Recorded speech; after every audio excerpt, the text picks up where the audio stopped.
I've always seen this relationship, that is the one between the board and the executive director, as kind of a model relationship for the entire organization. And so if this relationship is healthy, then in fact, all relationships in the organization will tend to be healthy. Is it open, honest, transparent, trusting?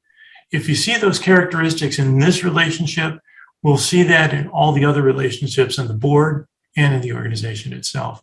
So it's important that the relationship be maintained and be maintained healthy. And it's one of those things that doesn't just happen. It has to be nurtured. It has to be fertilized.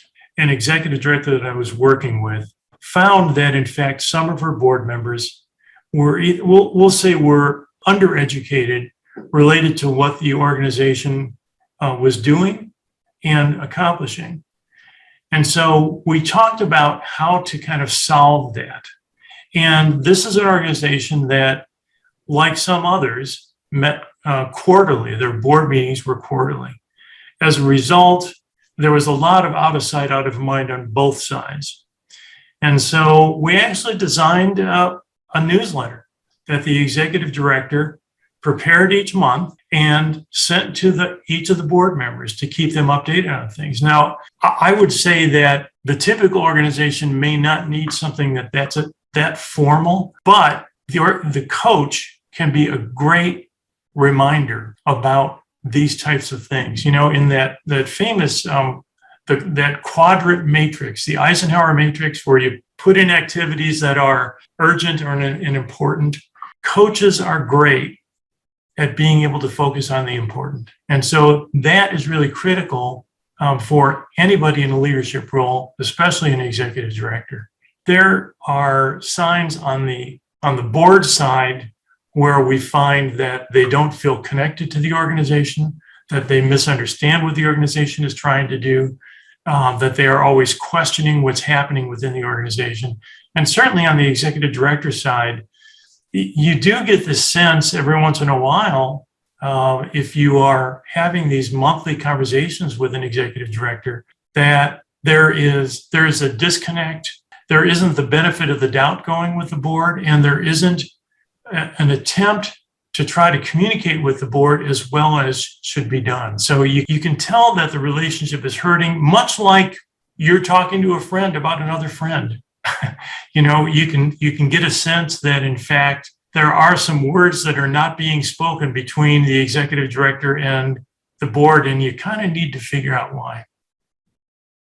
An executive coach can help in a lot of different ways, and I'll give you a couple of good examples, I think. First of all, the executive coach can work with the executive director to make sure that the board is prompted to have an effective, updated vision, mission, and strategic plan. And in fact, that the board is holding the executive director to account on those.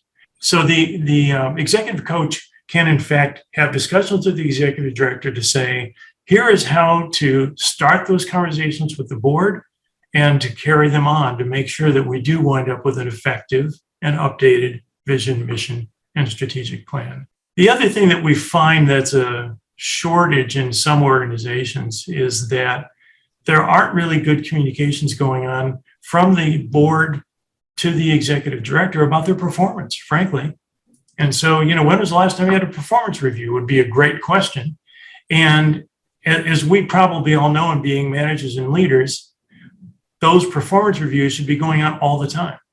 It shouldn't just be a once a year event, as it is in some cases. In some cases, it's not even that, and that's a concern. And so an executive coach can help the executive director start those conversations with the board, with the chairman of the board or whomever, to say, we need to have a discussion about how I'm doing and your expectations of how I'm doing.